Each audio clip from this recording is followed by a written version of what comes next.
మాస్టర్తో మాటామంతి కార్యక్రమానికి స్వాగతం. నేను మీ మాస్టర్ దుర్గా ప్రసాద్. ఈ రోజు మనతో పాటు చలసాని శ్రీనివాస్ గారు ఉన్నారు. సార్ నమస్కారం సార్. నమస్కారం, చాలా నమస్కారం సార్. సర్వేలన్నీ కూడా కూటమి వైపు చూపిస్తున్నాయి, అన్ని సర్వేలు ఎక్కువ. వాళ్ళు కూడా నెంబర్ చెప్తున్నారు, కూడా నెంబర్ తర్వాత చెప్తాను, కానీ అధికారంలోకి వచ్చేది కూటమి అంటున్నారు.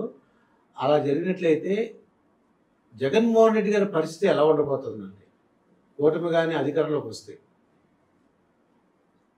వారిని అడగాలి. కూటమి అధికారులు రావడం అనేది ఇవాళ 95% కళ్ళ ముందు కనబడుతుంది.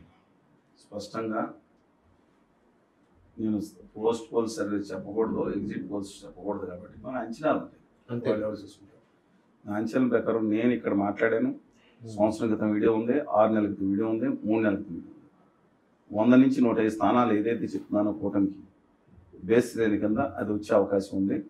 దాని తర్వాత ఏదైతే లాస్ట్ మీట్లో వచ్చిందో ల్యాండ్ టైటిలింగ్ యాక్ట్ ఉందో, దాంతోపాటు చంద్రబాబు నాయుడు గారు ఇచ్చిన హామీలు మొదటితో అంత సీరియస్గా ఎక్కువ మంది తీసుకునే పరిస్థితి లేనప్పుడు జగన్మోహన్ రెడ్డి గారు మేనిఫెస్టో వచ్చింది, 2 పోల్చుకున్నారు చూసారా.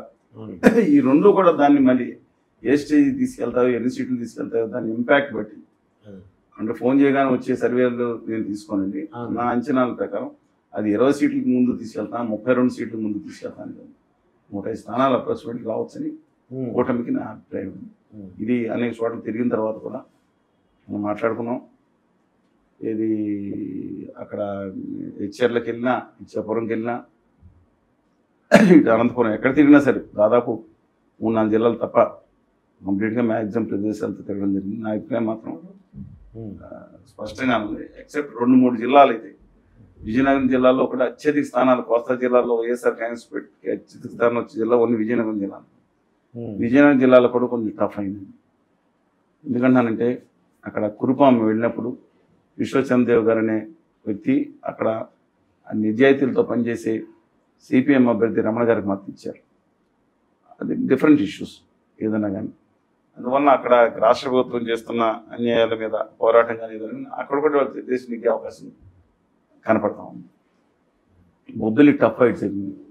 పెద్ద బేలం దొర గారికి, అంటే శంభం గారికి, అలాగే సుజయ్ కృష్ణంగారావు గారికి అన్నారు. లాస్ట్ మీట్లో కూడా టఫ్. అది విజయనగరంలో ఆఖరిలో కూడా డబ్బులు ఫస్ట్ టైం కోట నుంచి డబ్బులు వచ్చి పెంచారంట.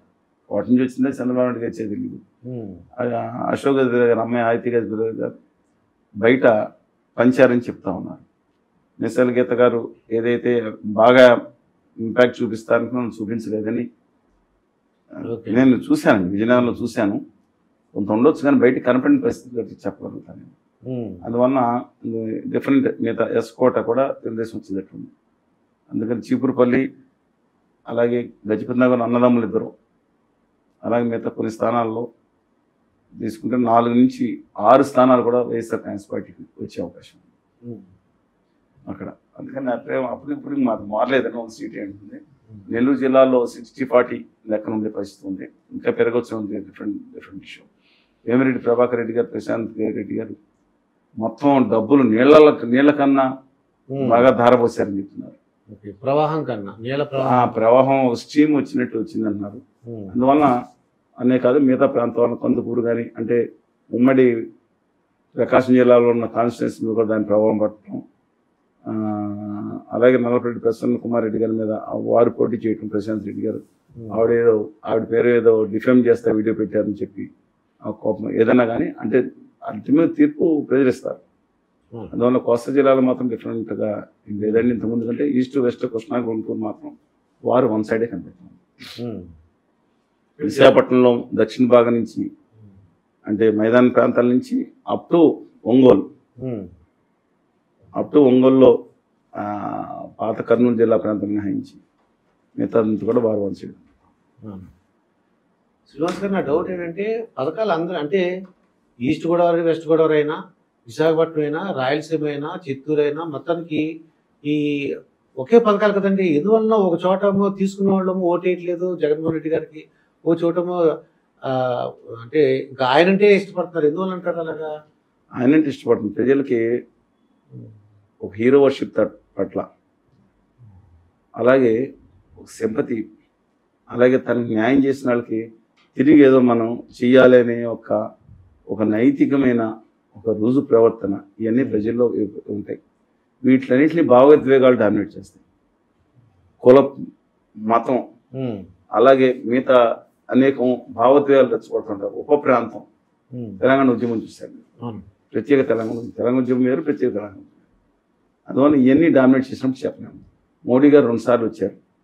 వాళ్ళు రాయలసీమలో 20 సీట్లు పడిపోతున్నాయి, కడపలో కూడా 6 సీట్లు నెగ్గుతుంది తెలుగుదేశం అనుకునే పరిస్థితిలో గౌరవ ప్రధానమంత్రి మోడీ గారు వచ్చి తన ఎనలైన్స్ సాయం చేశారు జగన్మోహన్ రెడ్డి. 2వ దెబ్బకి ఫిక్స్ అయిపోయారు. ముస్లిం మైనారిటీస్ సహా అక్కడ మిగతా క్రిస్టియన్ మైనారిటీస్ మిగతా వాళ్ళు కూడా. అలాగే మోడీ ఆంధ్రప్రదేశ్ చేసిన మోడీజీ చేసిన దుర్మార్గం, నయవంచిన, నమ్మక ద్రోహం ఇవన్నీ గుర్తుకొచ్చి మోడీ గారు వస్తే ఫస్ట్ గుర్తుకొచ్చేది అదే. చంద్రబాబు నాయుడు దేంట్లో సీనియరు, అవినీతితో సీనియరు, భ్రష్టాచారంలో సీనియరు, ఏటీఎంగా వాడుకుందో ఆయన పోలవరాన్ని, ఇవన్నీ మాటలు గుర్తొచ్చింది. వాళ్ళ క్యాడర్ నమ్మరు, వాళ్ళు తప్పనిసరి అనుకుంటున్నారు కాబట్టి తప్ప జగన్మోహన్ రెడ్డి గారి క్యాడర్లో ఆయన్ని అమ్మితే నమ్మొచ్చు, కానీ ఆయనకైతే బీసీ మైనార్టీలు ఎవరో కూడా ఎస్సీలు కూడా ఎక్కువ మంది మోదీజీ నమ్మరు. అందువల్ల మోదీజీ వచ్చి 2 సార్లు వచ్చి పడిపోతున్న అసలు పొత్తు పెట్టుకుంటేనే కూటమి గ్రాఫ్ పడిపోయింది. మళ్ళీ వచ్చి జగన్మోహన్ రెడ్డి గారు తిట్టడం వల్ల మళ్ళీ జగన్మోహన్ రెడ్డి గారికి అక్కడ ముఖ్యంగా రాయలసీమలో కానీ మిగతా ప్రాంతాల్లో కానీ ఓట్లు పెంచి వెళ్ళారు. ఇది మొత్తానికి ఎన్ని సీట్లు రావచ్చు అంటారు కూటమికి? నేను ఖచ్చితంగా నేనేం మా 100 నుంచి 105 స్థానాలు బేస్ స్థానాలు ఉన్నాయి.